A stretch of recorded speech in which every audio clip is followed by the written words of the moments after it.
I'm resident of Colorado for YouTube. Joel Staines, that's my buddy Gordon Dymowski, that's my buddy Patrick McCray, that's my buddy Alan Gallant, that's my buddy Daniel Culver. We're here uh, to review a really, really good Vincent Price movie. It's The Fall of the House of Usher, chosen by Alan. So Alan, why'd you pick this one, buddy? Well, basically, it's an American International Pictures release from 1960.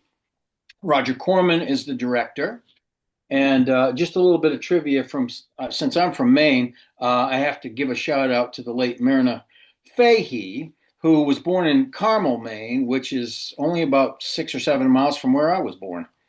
So she was hot stuff there for about 15 years or so, and this is one of her big movies, playing the sister Usher and Madeline, and it was a good role for her. It was a good role for all of them, actually. It's very Gaslight era spooko stuff. Mhm. You know, there's some blood, but very little. It's mostly about they stay true to the tone of the story. At least it's just about sort of supernatural dread and curses and things like that. And so it's classic Vincent Price. It's really he does a great job with it. So. Yes, yes. When did you first see this, Alan? I probably saw this back in the 70s on local television when it was making the rounds. Maybe, yeah, sometime mid to late 70s probably. I was probably in high school. Oh wow. Yeah. Hmm. Gordon, when did you first see this? I probably would have seen it when I was a kid, on local TV. Probably Son of Svengoolie because they went through, they went through the obvious packages. They did the Universal Monsters, then they did the Corman stuff, then then they showed all 8 hours of Von Stroheim's Greed. It was a wonderful time. Yeah, Yeah. that would have been true. Patrick, when did you first see this? Um, I saw it back in probably about 10 years ago. I was doing a production of this play called Murder by Poe by a guy named Jeffrey Hatcher. And so I had to watch all. I mean, I'd seen a bunch of them anyway, but I hadn't seen that one. And Cool. so we watched that as part of the getting into the vibe of it all. Daniel, when did you first see this? Well, believe it or not, I actually just saw it today. Cool. Awesome. Welcome to the club. Thanks. Uh, Very, very nice. I saw this in elementary school. Thank you. Yeah. So, Hey, it's a great way to take in the classic story. What the heck? It's not. well, well, we were doing Edgar Allan Poe plays, so Yeah. That's Yeah. pretty cool. oh, we didn't do this one, but we watched the movie. So, it's a good thing. Uh, so Vincent Price is here. Very, very gothic like atmosphere. You got the fog. You got this guy coming to the meet to get the little sister Usher out because he wants her to be his bride or so to speak or with him. But the brother played by Vincent Price says, "Oh, there's a curse on our family. Our family's in ruins." Mhm. But he's a little deceitful little devil. It's Yes, and pretty. it's not literal, but there's a hint of some kind of emotional incest here too. Yeah. 'Cause he's basically imprisoning his own sister because of this curse that you know he believes Mhm. is inevitable. And of course, one can make anything inevitable if one wants. That's part of the. I think that's part of the whole drama of the whole thing. Is it a curse or is it just they're crazy kind of thing? And you can go. I mean, or a combination of both. That kind of thing. I'll tell you one thing I love about AI movies from this era. other than the fact that it's sort of like the American version of some of the British horror films that were going on at the same time, Hammer and that kind of stuff. It's not exactly like that, but it's sort of American version. Is the color and the texture of the film stock is awesome. Love it. It's really it's lurid almost, and which is, I think, beautifully appropriate for this. And I would like to know where they got the sets from. Whose set did they borrow? Because AI films are notoriously budget. They're not, and this is a humongous set. I suppose they could have built it from parts and so on. That's quite possible. But this thing's enormous. It looks like it was built for something, like a big time film. But I'm not sure which one. I hadn't done the research on that. So I think maybe Beckett. No, I'm not kidding. Yeah, really? Yeah. Why is that funny? Yeah, I think it might have been Beckett. No kidding. Shot in England, sets like that around this time. Sure. I really think it might have been Beckett. There's something, or Man for All Seasons. There's something that sounds familiar about that, though. Yeah. Because I mean, it's very sort of ornate, castle-like, and the basement and everything is the stonework and all that sort of thing. And of course, you can dress it up and do different things with it. But yeah, I mean, it's huge. I mean, it's just a big set, a big series of sets. Impressive. Well, it's smart too. I mean, you have to create a Gothic looking mansion. Yeah, That's true. it is true. But I mean, and if it was available on the lot, it's going to save you a heck of a lot of money. I mean, a lot of money, something that large.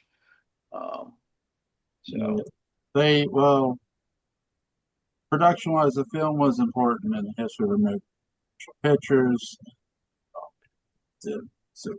It was shot in 15 days. The budget was 300,000. Yeah, that's AI pictures. Which went to star Vincent Price. Production designer Daniel Haller purchased sets and props from Universal Studios for 2,500 and redressed them to create the Usher mansion. He got them for serious cheap. They must have been thinking about getting rid of them. Yes, he did.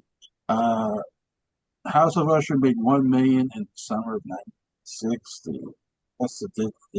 They made a lot of money. Actually. Yeah, that's pretty impressive. I mean, they probably had indoor and outdoor screenings. So yeah.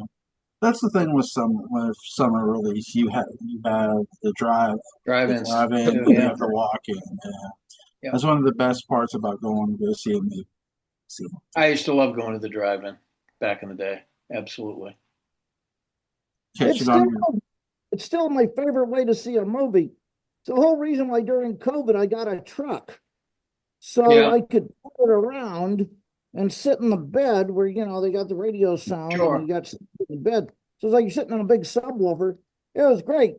Yeah. I was worried that a pandemic that, killed 1 million people was over, in the sense that I didn't have the excuse to go to the drive-in anymore, but only in that sense. Yeah. Would I trade it? No, I would not trade 1 million lives for that at all. No. But it happened, and it was really out of your hands and mine. So if it's gonna happen. Yeah. Yeah. Well, a lot of people did things to just keep from going stir crazy anyway during that period. People's mental health was at stake. I mean, I have taught a lot of kids, in early college that just their senior year in high school was completely ruined. Yeah, you look at all the Generation Alpha weirdness, because I got the first wave of Generation Alpha this year. Wow. Yeah. Now, in terms of going stir crazy, I was here with my father. And we would take turns every day being either Gene Wilder or Richard Pryor. And I just ended up being Grossberger. Nice stir crazy references. Like it. Thank you. My favorite part going to the drive-through, especially when you go to the Comet or when you went to Brownsville Theater, You would Of course. switch to an AM radio station to get Yeah, the that's, theater Yeah. frequency. Yeah. and that's newfangled technology. Let me Yeah. tell you, I think that's suspect. I think it's witchcraft. You should have a speaker. That's right. Hanging Yeah, on the the speaker window. that you put on the window. That's That's right. right. That's That- right. That's how I saw Cabaret when I was a kid. Was in a Really? That's crazy. That's great. That's great. Cabaret whole things. Yeah. yeah, not this whole newfangled Bluetooth spooky. Right. It's deviltry, I tell you, deviltry. Deviltry. Yes. I've Well, actually considered buying one of those old speakers because they sell them on eBay all the time, and you can get replicas or you can get the real thing. And I'd go for the real thing and try to wire it into something so I could actually use the speaker. Yeah, But create. I haven't You got could the wire like a gumption. Bluetooth chip in it or something. Use it as a No, Bluetooth. I mean, speaker. some of them are working, still have working speakers, and the wires are still attached. Well, those things are tough. I mean, Yeah. think about the weather that they withstood. I mean, that's technology. Yeah.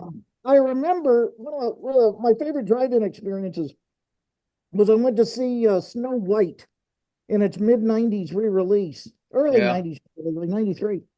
And the movie Leaving Honeymoon in Las Vegas, Yeah. both with Nicolas Cage, Yeah.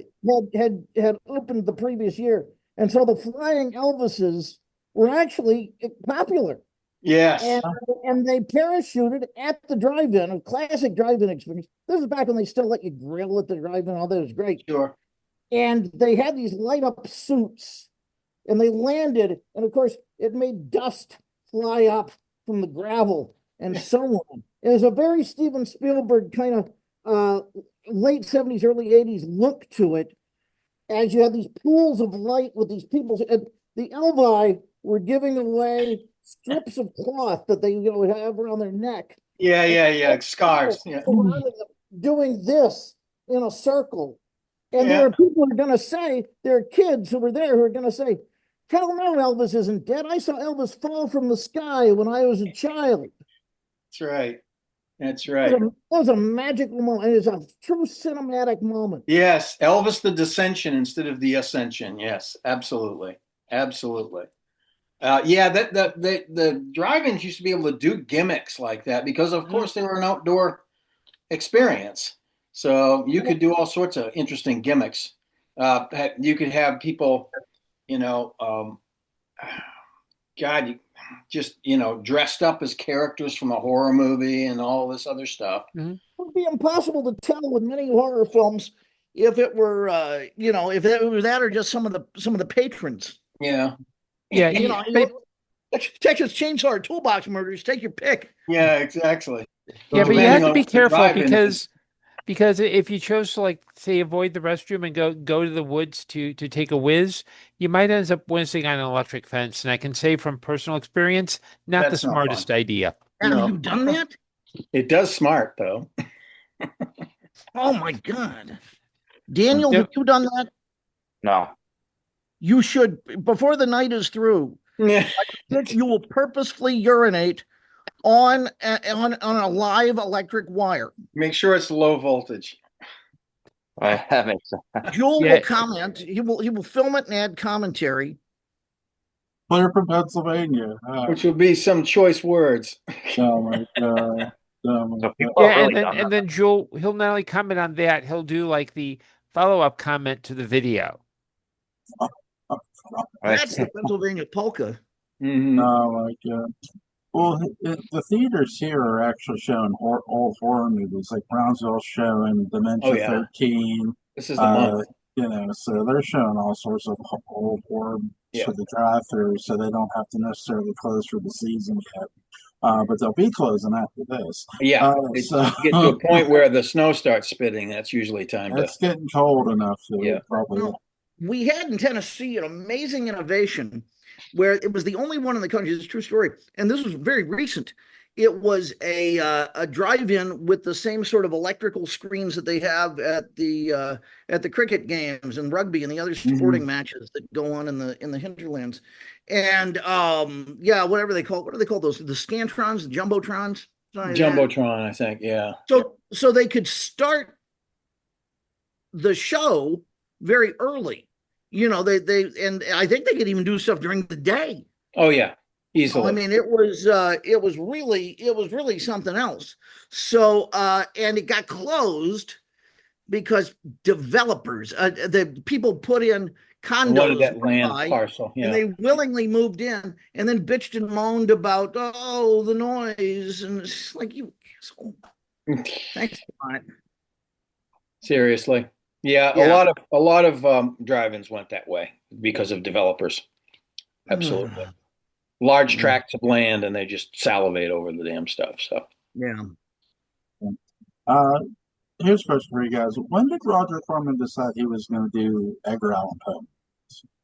This would have been like right late around this time. 50s, early 60s. Yeah, because I this is think 1960. So yeah, yeah. because I think pretty much he saw what Hammer was doing and said, we could do something like that. But instead of doing what Hammer did, which is your Dracula, Frankenstein, etc., I think he looked at these Poe stories, and I think he grew up reading Poe and said, yeah, I think we can do something really cool with this stuff. And Poe is very lurid. He knows how to. I mean, this is the guy who invented the two big rules of the short story, which is every word's got to count, and every word leads to an ultimate climax. Um, yeah, yeah, It's yeah. tied. Yeah, it's This the is storytelling is tied together. Yeah. yeah. This is Yeah. This is Resident of Colland After Dark, ladies and gentlemen. So, one or two of us are liquored up. I'm not going to point out who because that would be wrong. But yeah, I think, I don't know the exact details, but I think Corman just kind of said, I can do something with this, and he did. And I Oh, think, absolutely. I think those films are as close as American cinema would get to a Hammer style without necessarily aping Hammer. I think he must have had a respect of actors even back then too, because the veteran actors that he got for a lot of these films. I mean, he got some pretty good talent, even though they were older by the time he got them. Many of them were. But yeah, It was great stuff. I also wonder if he was able to get them cheap. Do you know what I mean? Because if you're Possibly. Yeah. like, I Because know yeah, that Angela Lansbury, and Murder She Wrote, which is I know a weird connection to make, but a lot of times she would have like older actors on her show because essentially it would allow them, that like one last job so they could get like full benefits after they retire. yeah, pension and medical. Yeah, Mhm. yeah, absolutely, absolutely. From the SAG-AFTRA union. Yeah, yeah, she did that a lot. She was great about that. But also, I mean, Corman was able to get people that had a sense of language, Mm-hmm. for these movies, because these movies have, elevated language in them a lot, most of them. So and obviously Vincent Price is perfect for a lot of that stuff. Yeah, it helps that Richard Matheson, I know he wrote The Raven and he wrote this one. So I Mhm. don't know if all the Poe films if he wrote all the Poe films. But But yeah, you need someone with that love of language and who yeah, understands how to put it in a movie where the actors can use it as dialogue and not just, hey, look, I'm reciting flowery language. yeah, But exactly. that's Like really good writers. I mean, Matheson, of course, but I think Robert Towne wrote. I think he wrote "Fall of the House of." Oh no, Red Death, Mask of the Red Death. Yeah, which Mhm. is my favorite. I really, really like the It's movie. great. It's great. I was thinking of that one too, but the first thing that came out of my mouth was this one, and it's great too. So And it's interesting because it's a progression. I mean, in Europe these were considered art films. yes, Well, he was taken very seriously in Europe. Like John Carpenter. America is a bum, but yeah, in Europe he's a genius, and he is a genius. Not for Ghosts of Mars, but for other films, yeah. That got Jewel, the intrigued Jewel look, which is that one. He's doing it. yeah, he's doing it now. Doing it. Tattoos. So anyway, so yeah, you got Robert Towne, who went on to write what's considered the most perfectly written film ever, I think, was that what it was? What was the appellation that Chinatown got? It's got Yeah. weird, like best screenplay of all time. For those who didn't see, Cannonball Run 2. Mask of the Red Death, by the way, Charles Beaumont. Oh, Charles Bond. Oh, yes. And R. Wright Campbell. Robert Townwright. Yeah. Did he write? What did he write? Did he write Tomb of Lygia? Let me see. Robert He wrote Town. something. I'm pretty certain. Does he Tomb of Lygia, spell his name with an E on the end of it? What? Pardon? Robert Town spells with an E on the end of it. Okay, good. Yeah. Okay, good. Let me check here. God, he lived to be 90. He did all right for himself.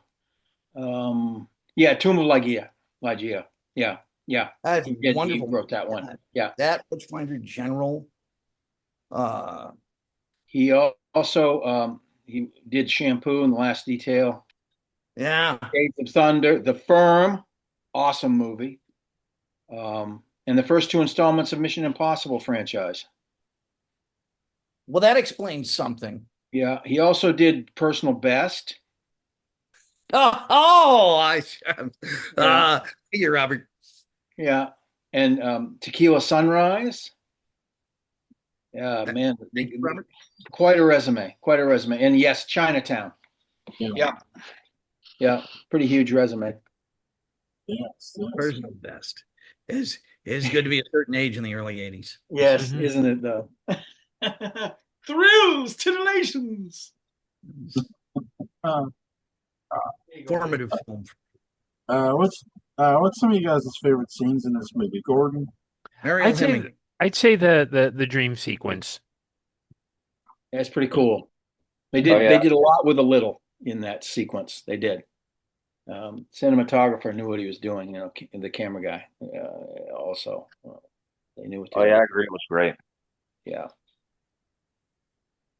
Patrick? I like that dream sequence. Yeah. Really, really cool. I like the sequence where the house is cracking. It's It's a good. Well, I mean, that's the whole metaphor in the story anyway for the hellish descent of the spam house. Yeah. Yeah. It's not the rise of the House of Usher, it's the fall. It's the fall. So the house actually falls. Yeah. Absolutely. Right at the end. Yeah. After we do the roundup, I got a weird Fallen House of Usher story.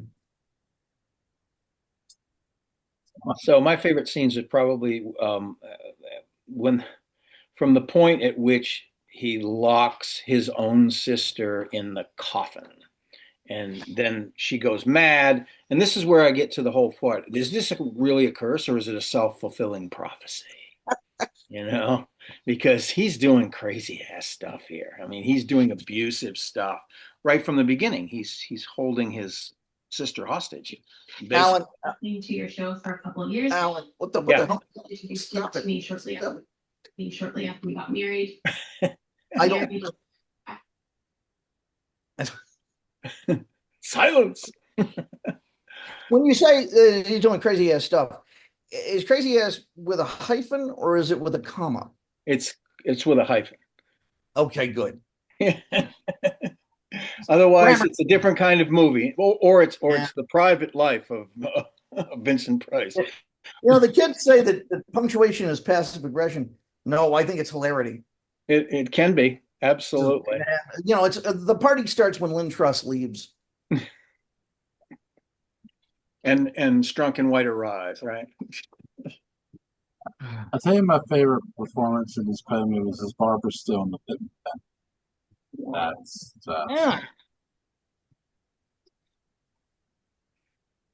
absolute. Mm-hmm. I like the fact that this entire movie is for people. Yeah. Of course it's for people. It's not for dogs. Who's supposed to watch? The numeral 4, followed by the word people. For our audience members who may be confused. But yeah, I mean, it's tour de force for everybody. You know, even the butler is like, he got a lot to do in this movie. Whereas in a lot of these kind of gothic movies, the butler doesn't necessarily have a lot to do. No, I want to see a movie where he did it. Yeah, well, this one was pretty close. He kind of knew, although he denied it. It's like, I Well, that's Jerry Butler. suspected she was alive. You know, Now, Joel, when you do the opinion roundup, when it's done, let me know because I got my say. I don't want to. I think I've done it. Or Did sorry, you? what scale 1 to 10? What's the rating? Like a hustler's thing for you, isn't it? Well, it's a 10. I mean, it's truly one of the greats. Yeah. Mm-hmm. it's on the Corman scale, and it's a 10. And many of Corman's films are a 10 for me. I just really enjoy them a lot. And again, they were definitely going for a hammer look in some of these films. The color is so saturated. It's just, and the shadowing and everything else, just wonderful stuff. You know, a Hammer movie, characters get together and they talk about what's going on, and they talk about what's going on, and then they talk about what's going on, and then they Well, talk that's the British aspect. and then you roll the credits. Yeah. This is like a Hammer movie, truly through the eyes of Americans. Right, You know, with action sequences. Yeah. with action sequences. Yeah, And you right. can't say it's not literary. Yeah. With guys like Charles Beaumont, with guys like Richard Matheson, guys like Robert Towne at the typewriter, Right. pretty well written. Yeah. Now Matheson wrote, it's funny that Matheson wrote maybe one of the 3 or 4 best Hammer movies ever. Yes. Yeah. The Charles Gray thing with the devil, Makata, and the Goat of Mendes. What's that? The Hostage to the Devil? No. The Devil Rides Out? Devil Rides Out. Devil Rides Out. Yeah, that's a great movie. Yeah. Richard Matheson. Yeah. Yeah, I think that Richard Matheson is at least 50% responsible for Dan Curtis's reputation. You know, I mean, their collaboration made Dan Curtis, I think, better than he was in some cases. Well, I mean, but a good writer will do that for a director. Yeah, he's a workman-like director, and so if he has good words, that takes care of itself. Yeah, because I'm not. It's true of almost anybody that's in a collaborative situation. Once you learn to put the camera on the floor and drop something in front of it, you've gone to the Dan Curtis Film School. All right, that's right. And tilt it up every once in a while to show somebody's nostrils, right? Yeah. Especially Jonathan Fritz. No, they were notable. Anyway, my Fall House of Usher thing, just very briefly. As far as I know, it maybe has not been recorded. I hope it has. I had the honor of going to the world premiere of a Philip Glass opera of Fall of the House of Usher. I think in 87, 88. It was great. It was really, I hated Philip Glass up to that point. Yeah. And I just got it. When I saw it live, I was like, oh yeah, there we go. It was magnificent. It was only about 90 minutes. That was the other thing. It was short. Yeah.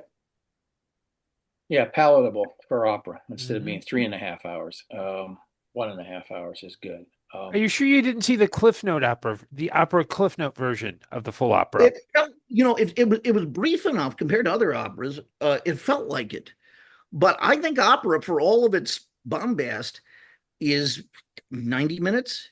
It's great because you don't get tired of the novelty.